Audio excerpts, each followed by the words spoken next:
Reza Zarrab, the Turkish gold trader whose criminal case has attracted high-powered lawyers and worldwide interest, in 2013. Depo Photos, via Associated Press. Very few criminal prosecutions in New York have likely drawn as much public criticism from a foreign leader as that of Reza Zarrab, a Turkish-Iranian gold trader who was charged along with 8 other defendants with conspiring to evade the United States sanctions on Iran. Turkey's president, Recep Tayyip Erdogan, has called the charges a plot against the Turkish Republic, and raised the issue in a phone call with President Trump in September. Turkey's foreign minister claimed that the prosecution's evidence was concocted by Gulenists, a movement led by an Islamic cleric living in exile in Pennsylvania. The movement has been banned in Turkey as a terrorist group and blamed by Mr. Erdogan for the failed coup in 2016. On Saturday, Turkey opened an investigation of Preet Bharara, the former United States attorney in Manhattan whose office filed the original charges, and of his successor, June H. Kim, who is overseeing a trial in the case that starts next week. On Tuesday, Mr. Kim and the judge, Richard M. Berman, took the unusual step of responding publicly to the Turkish officials' criticism. Mr. Kim, the acting United States attorney, said he was aware of claims that the prosecution was being driven by domestic Turkish politics and that his office, the Justice Department and the court had been infiltrated by Gulenists. Needless to say, it's our view that those claims are ridiculous on their face, Mr. Kim said. He added, it displays a fundamental misunderstanding or lack of understanding of how our system of justice works and, frankly, the rule of law works, Mr.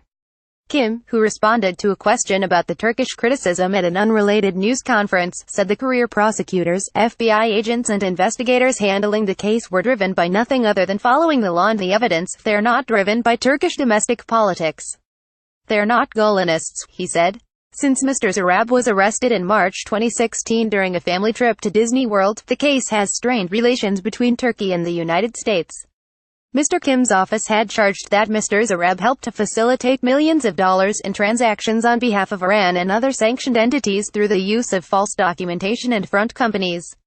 High-ranking Turkish and Iranian government officials participated in the scheme, with some officials taking bribes. An indictment charged in September. June H. Kim, the acting United States attorney, said he was aware of claims that the prosecution was being driven by domestic Turkish politics, an accusation he called ridiculous.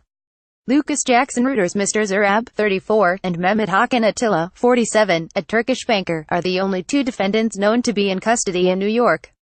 Both were scheduled for trial this month, but things may have changed.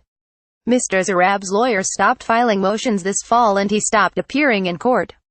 A Bureau of Prisons website listed him as released, and Mr. Kim's office would say only that he was still in federal custody. News reports suggested that Mr. Zarrab had agreed to plead guilty and said that he is cooperating with the federal investigation. A lawyer's statement at a court hearing on Tuesday seemed to bolster the theory that Mr. Zarrab could end up as a government witness in the trial. If so, the sole defendant would be Mr. Attila, who has pleaded not guilty.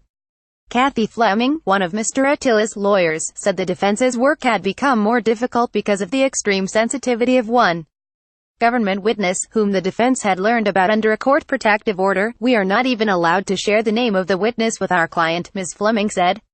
It handicaps us in terms of doing any investigation for cross-examination. It was at beginning of that hearing that Judge Berman cited the Turkish criticism of the prosecution. In freedom of speech, Judge Berman said, officials are free to comment, but, he said, he had a suggestion, particularly for Turkish officials who want to be helpful to Mr. Attila and Mr. Zarrab. The best way, the judge said, would be producing in court any Turkish evidence or witnesses that they may be aware of who could assist the defense in presenting their case. Jury selection is scheduled to start on Monday. A version of this article appears in print on November 23, 2017, on page 829 of the New York edition with the headline, "In Case of Gold Trader, an Unusual Rebuke to Turkey."